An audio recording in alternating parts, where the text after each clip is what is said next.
ready โอ้my god พามันฟ้องเมื่อกี้นี่สิบอกนิวเคลียร์รู้แล้ว จุงจีก็พูดว่าแซนดี้กำลังลงกับนิเคลียร์อยู่ยาวนะค่าปิดปาก2 ล้านไม่อย่างกันนะได้ไม่อย่างกันบอได้มีอย่างจังหน่อยเลยบอได้งุบงิบอย่างบอได้บ้าอย่างเลยบอได้บอกหรือว่าสุขายอย่ามาป่ะเอาก็จุงจิงบอกว่าเจ้นะให้เงินจุงจิงนะน้อยจุงจิงก็ต้องได้ไปซอกหารายได้เสริมตัวเจ้นะโคตรแบบขี้เที่ยวแท้ว่าเงินกับบ่ให้เรียกผู้ชายกับบ่พอโว้ยเจ้เหมยนี่ก็ดีเนาะคิดจังไหนว่าส่วนเขาไปกินข้าวแต่ว่าดาด้านี่ก็จังไหนบุไปกับบ่ท่าเอื้อย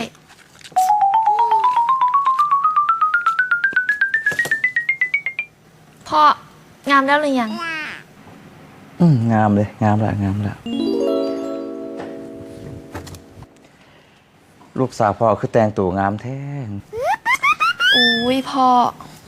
กับเจ้เหมยเด้ส่วนเขาไปกินปิ้งบาร์บีคิวแต่ว่าดาด้าน่ะก็หนีปะแทนที่สิท่าเฮาเอ้าไปห้านที่เหมยละล่าในแดนลูกคือแต่งตัวเต็มที่แต่ฉันมื้อนี้น่ะพอกระไดไก่งามย่อนขนคนงามย่อนแต่งลูกสาวพอเป็นนางแบบได้ก็ต้องแบบขอน้อยนึงสินะแมนไก่งามย่อนขนคนงามย่อนแต่งโดยภาพลักษณ์ภายนอกสังคมเสมอนี่ต้องเป็นแบบนี้เนาะแม่แล้วนั้นสิไปกับเขี่ยวไปเขี่ยวมาได้ลูกจะไปนะอยู่เด็กหลายได้โดย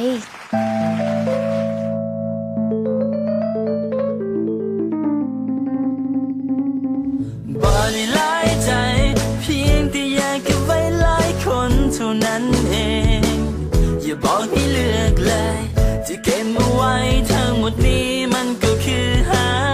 จะเป็นแฟนหรือว่ากิ๊กก็ตามแล้วแต่จะคิดเอาเรื่องที่เจ้าสู้มันบ่เคยอยู่เลยมันบ่เคยได้เฮียนมาก็เพียงแต่ยิ้มแล้วก็ส่งสายตาก็เท่านี้มันก็ธรรมดาและเจ้าก็เดินเข้ามาขอเบอร์ไปอย่างนั้น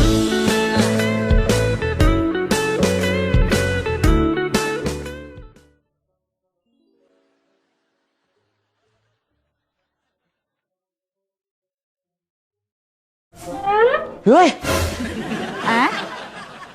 โอ้คือมาจัดเต็มแดงใจวายอย่างซี่กับแม่มันบางกี้ก็ยังเล่าอยู่ไก่งามย้อนขนคนงามยันแตงค่ะดิสนะสิถึกสิแพงกับสิแดงไว้ก่อนเขาว่าสันเดเป็นอย่างบ่งามวะนี่ก็งามหะแหละก็งามตามภาษาผู้เฒ่าหะแหละเจ้านี่แม่คือเห็ดงามแทนมือนี้งามอยากเห็ดงามมื้อนี้นะอยากงามเป็นพิเศษหน่อยหนึ่งอ้าวฝ่ายพวกแขนสิเดมาอย่างกับแม่มันสิมาผูกคอต่อแขนอย่างตอนอายุเท่านี้ลูกก็เป็นแส่เป็นสาวละคอยบ่ได้ให้เจ้ามาผูกแขนให้คอยใดคอยให้เจ้าฝ่ายผูกแขนไปผูกแขนให้ลูกเพราะว่ามื้ออื่นนี่นะเป็นมื้อวันเกิดของลูกและแม่สิพาไปวัดแต่เช้าเพราะฉะนั้นแล้วผูกแขนไว้ให้ลูกก่อนเพื่อเป็นสิริมงคลพอมันแม่มันเจ้าหันบ่ทันพอดอกพอหันผูกแขนให้ลูกตั้งแต่เช้าพุ่นหันรักฐานมีเรียบร้อยแล้วแม่อีพอแล้วพูดให้ตั้งแต่เช้าล่ะเอาไว้ก่อนนี่นะโอ้ยคือว่าสิมาให้ผูกแขนให้เอากันอีกสิดอกลูกสิไปใส่เกาะมื้อนี้เขาจะกินปิ้งบาร์บีคิวบ้านเจเหมยคือเจเหมยแล้วส่วนเขาไปกินปิ้งบาร์บีคิวแต่ว่าดาด้านะแม่หนีป้าเขาแทนที่สิถ่าเอื้อยจนไหนเขาสิออกไปหากันเด้พ่อเนี่ยสงสัยได้แม่เจ้าในนุ่งสุดแดงสุดอย่างมากยังเสียเนี่ยสงสัยก็เสียได้น้องใหม่เอาผู้หญิงที่ผู้ชายดีเพราะว่าลูกสาวกับยายล่ะบางเทื่อรถกระเงาบางเทื่อเขาอยากมีน้องมีอย่างได้แม่พอละแม่มือแรงเมียวไม่อย่างเมียวเอาบทันสมัยจักหน่อยแม่มันสองพอลูกพวกเจ้านี่เข้ากันดีเนาะเฝ้าไปเฝ้ามามื้อนี้อนุโลมให้เด้อแต่บ่ต้องกลับเด้อโดยมื้ออื่นไปใส่บ่ได้เพราะว่าต้องได้กินข้าวกับพ่อกับแม่เพราะมื้ออื่นเป็นวันเกิดของลูกและอย่าลืมส่วนเจ้เหมยกับจุงจิงมานำได้ กินข้าวนอกบ้าน อาหารทะเลเชิญมานำนะลูกเด้อ โอเคแม่ ป้าไปเฝ้ามา ฉันเอาขอตัวออกไปก่อนเด้อ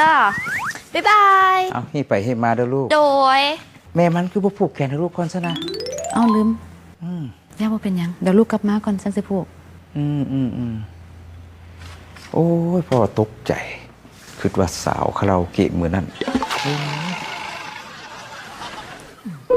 เฮ็ดมาเป็นย่องเฮา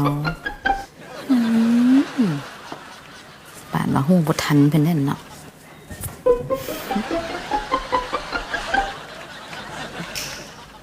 นั่นสิไปใส่เลยล่ะหั่น เอ้ยแม่มันพ่อก็ว่าสิไปเอิ้นแซนดี้กับเตยหั่นแหละให้มาร่วมงานมื้ออื่นนี่นะ บ่ต้องไปโทรเอาก็ได้คำมืดจืดตาละเข้าไปในเฮือน สงสัยคือสีนั่นนะอ้าวแม่มาเอ้ยสั้นพ่อก็สิไปท่าเด้อจะหน่อยนำมาเด้อว่าน้องนิวเคลียร์ให้มันอยากมาแล้วได้หันเอาเด้อแม่มันเด้อ จักหยังสาแต่งตัวตั้งแต่เช้านุ่งสุดงามป่านนี่มีหน้ายังสิออกไปนอกอีกอยู่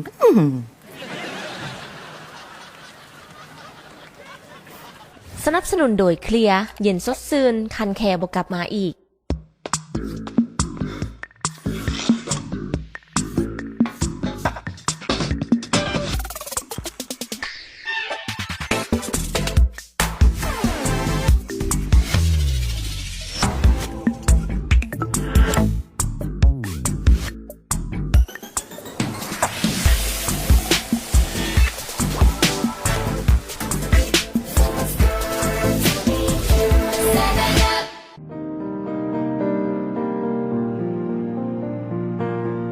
คนที่ต้องเฮ็ดเวียกนักทั้งเว้นทั้งคืน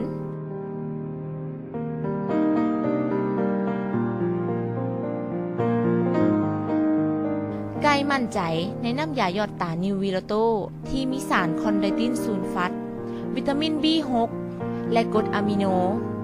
ช่วยเบิงแย้งดวงตา บรรเทาอาการเมื่อยและคันตา เพื่อสุขภาพดวงตาที่ดี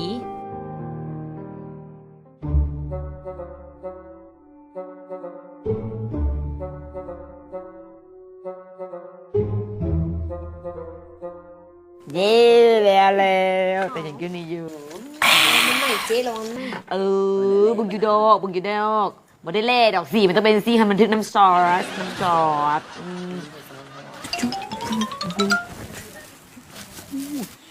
เดี๋ยวจุดนี่ยัง ใจเย็นๆบอกฟ้าไปเถอะ เอ้าเป็นอย่าง หลบดีๆเด้เดี๋ยวเขาเจ้าเห็นนะ มันมีอย่างนี้มีแผนอย่างนี้ เฮ็ดตามแผนเดี๋ยวสิบอกตามหลังดอก มีแผนตลอดมีแผนอย่างเขาบอกกันในแม่น่ะ บอกจนได้มาสิบอกเซอร์ไพรส์ ตลอดเลย เอาแล้วนี่เคลียร์เด้ จนได้นิวเคลียร์มาได้เจออยู่ดอกมือเนี่ยน่ะใจเย็นๆสงสัยหักแห้งนะกินฮอตแห้งนะเนาะ มาแท้เด้อลงทุนไหลนี่ เตื้อยบ่เคยเฮ็ดให้ผิดหวังนะแซนดี้ โอเค ตอนนี้เขาต้องเบิ่งสถานการณ์ก่อนดุนปุ่นี่จะเข้าห้องน้ำไหมนี่ วัดเอาก่อนเพื่อนนิวเคลียร์ นี่นาเจเฮ็ดเองเดี๋ยวนี้อย่าส่งแจวหน้า เอาตัวนี้คือดำเถอะเอาอันนี้มันแจวมหาลัยอันนี้แจวมัธยมกะสีบัวๆหน่อยนึงแจวมหาลัยนี่อย่างดำ แจ้วนะมาสิแจ้วนะมาสิ ตัวนี้เพชรตัวนี้บ่เพชรมาเลย อุ๊ยไอ้บ้างมันแต่กระเดิกตื่นเต้นได้แต่ลงเพราะถ่ายทงตลอดเพราะว่าไม่ได้ใส่น้ำไม่ให้อย่างว่าจะอยากมาสอยผมอะไรนึง มาซอยผมอย่าคือซอยอุ้ยแต่ว่าห้านเขาปิดแล้วนะ ห้านปิดแล้วเดซนะอ้าวจริงๆก็บอกเพื่อนไปห้านอื่นแหละทะเลก็ไปห้านอื่นแหละบอกเพื่อนไปห้านอื่นไหมเอาไม่อย่างวอขึ้นวะวอขึ้นมาเดี๋ยว เป็นอย่างเดี๋ยวจุงจิงสิเปิดให้เอง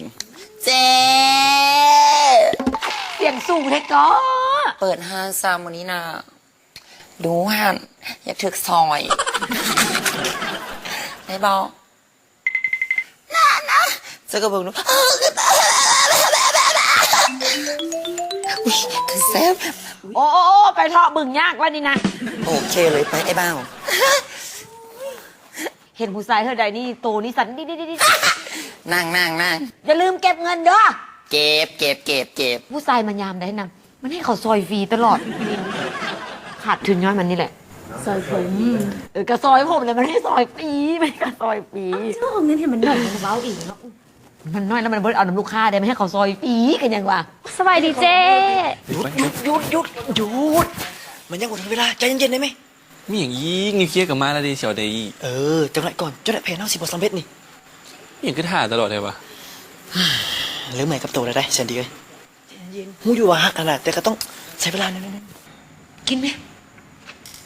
มื้อนี้นะเจ้เราตั้งใจเฮ็ดเอาแท้ไว้เบิ่งแม่แจ้วนะโอ้ยเลิศเทเลิศแบบนี้2เป็นอีก คาสมัวมากแบบโบเผ็ดนะต้องเป็นแบบเจียวมัธยมอมสพูนหน่อยนึงแต่คันมากเผ็ดนะต้องเจียวมหาลัยอยากดำได้หน่อยนึงเด้อ ป้าประเภทขั่วปะนี่ เสียใจแล้วนะ ไปโอ้ย เดี๋ยว อีกโดดวะ ตัวคือหลายเรื่องทีเดียวบอกให้ท่าก่อนกับท่าก่อนที่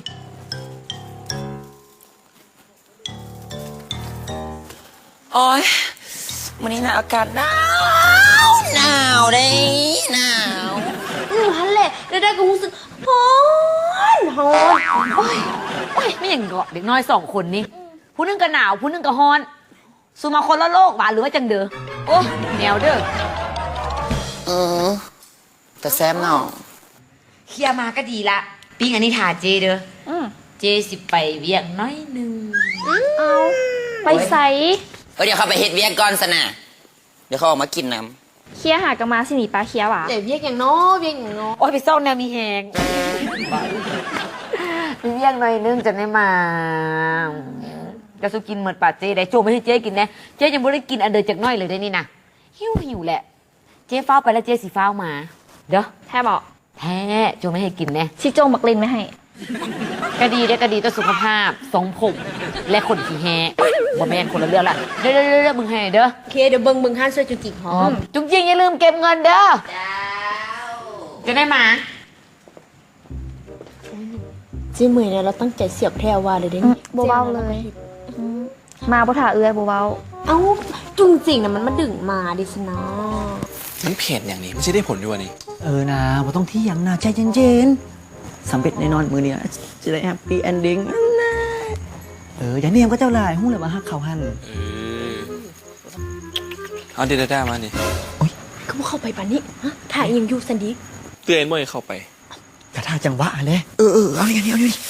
กระแลมเอาไปนิวเคลียร์กินเด้อ เอาไปเฮ็ดหยังฮั่นวางยาพิษมันบ่ อย่าเวอร์ไรมันบ่แม่นเอาไปตามนั้นแล้วก็แล้ว บอกนี่ดูให้หยังหั่น เอาไปให้นิวเคลียร์กินแล้วก็แล้วก็เบิดภารกิจของเจ้าแล้วก็สิไปใส่ก็ไป หน่อยหนึงก็บ่บอก เก็บไป อ่ะนิวเคลียร์มีคนฝากกันแล้วมาให้ อุ้ยมันไผ่คือโหเคลียร์มากรสชาตินี่ บอกบอกเอาไว้เซอร์ไพรส์กินไปแล้วนะเขาเจ้านะคือสิแบบหู้ดีขนาดเนาะหู้ว่านิวเคลียร์นะมักรสชาตินี้อีก กินเลย กะยาสิกิน แซ่บบ่ อุ้ยบวงเฮีย เก็บขึ้น บว มาง ไม่ไหมดู เก็บขึ้นมาก็ได้มา เดี๋ยวด้าเซ็ตให้เขาเจ้าสาซื้อมาให้เนี่ยอ่ะกินเลย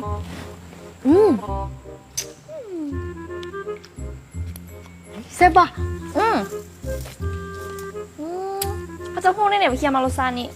อุ้ยเขาเจ้าก็ต้องเป็นคนที่แบบคนพิเศษที่หู้ใจนิวเคลียร์สุดๆนั่นแหละจึงหู้ว่านิวเคลียร์นะมักรสชาตินี่ ไผ่วะ กินต่อ เมี่ยงเลย กินต่อไปเรื่อย กินกันเหรอ นิวเคลียร์กินไปแล้วอะ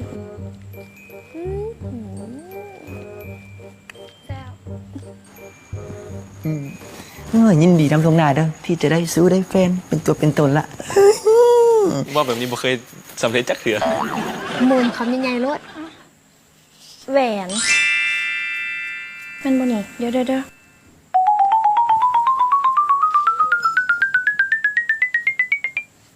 ดาดานี่แหวนตัวนี้ อุ้ยแหวนวะนะอุ้ยดาว่า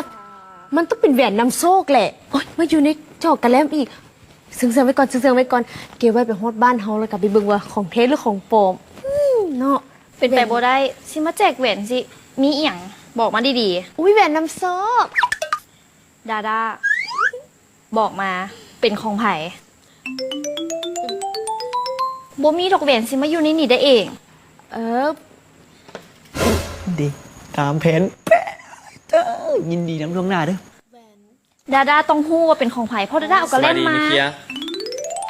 สบายดีไอ้แก้มมานี่ แมนไอเอง ไอ้มาได้ยังไง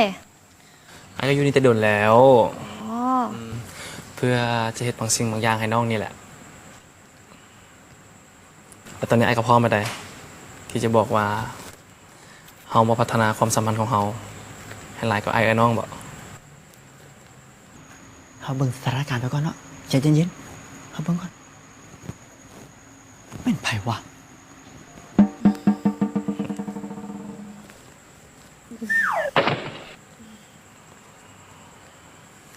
ผมไม่ต้องสงสัยดอกแหวนนั้นเป็นของไอเอง แผนทั้งหมดที่น้องเห็นแมนไอเป็นคนวางเอง เพื่อจะเกี่ยมสะพายเป็นเกิดน้องเด้ ไอ้บ่จำเป็นต้องเฮ็ดแบบนี้ก็ได้ บ่เป็นอย่างดอก ว่าจะว่าตอนนี้มันก็ดึกเลย หาไอไปส่งบ่เพื่อไอจะเข้าไปสบายดีพ่อแม่ของน้อง โดยดาดาสักเรียนสิกลับกันเด้อ กับน้ำไอ้แกมเลยว่ะคอยกลับเด้อก ลับบ้านอะไรเด้อ อยู่แค่ไปใส่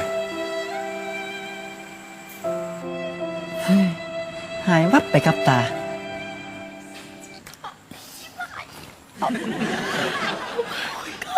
จะจากไหนปะนี่ตายคักตายแสนดีเอ้ย แต่บ่ต้องเศร้า เดี๋ยวเจอแผนสำรองของเต้ยที่เตรียมไว้ มานี่นะฮับพง สำเร็จใจมีอย่างวะ บ่เป็นหยังดอก เดี๋ยวมีแผนสำรองไว้ให้อยู่ พอละไปก่อนนะ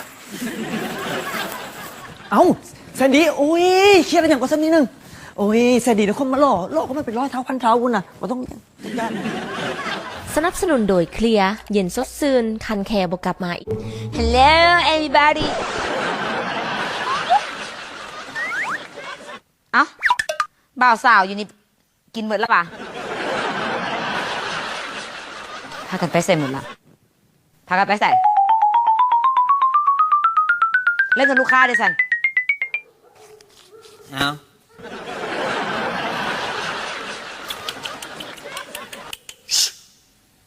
แล้วแซนดีกับเคลียร์ไปใส่ มาแล้วกลับแล้ว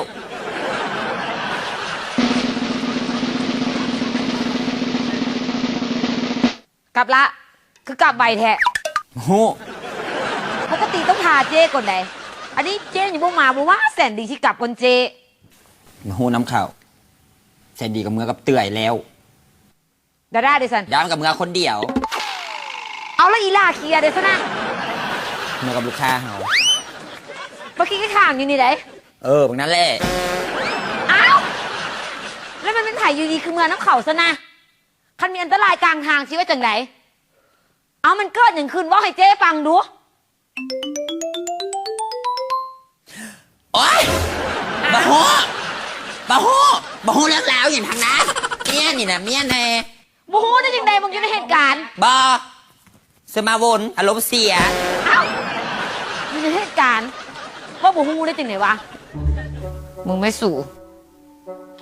เองมาเตาเรียกเมื่อยหิวข้าวก็หิวข้าว หิวข้าวเล่มเอาแต่ไม้หันเล่มเอาน้ำไม้หันเส้นอยู่หันเล่มเอาเดี๋ยวเท่านั้นแหละอารมณ์เสีย แม่ก็สิมาเทงปากสิบอกโอ้ยเนาะหิวน้ำกับไปน้ำกับมดยังค่อนจอกหน่อยนึงจอกไปบุญในสิบุติดพญาติวะ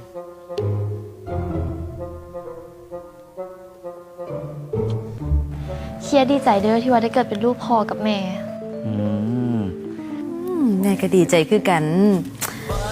ที่ได้มีลูกเป็นแก้วตาดวงใจเลยนะ เฮ้ยตัวหูบ่แหวนนี่ให้นิวเคลียร์นะ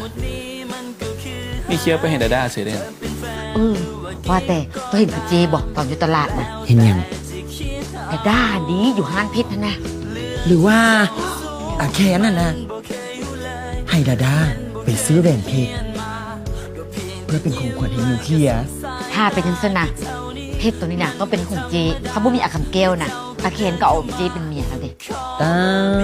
ยนางคือปลาฟ้านี่ฟ้าเอ้ยพากันญาติกัน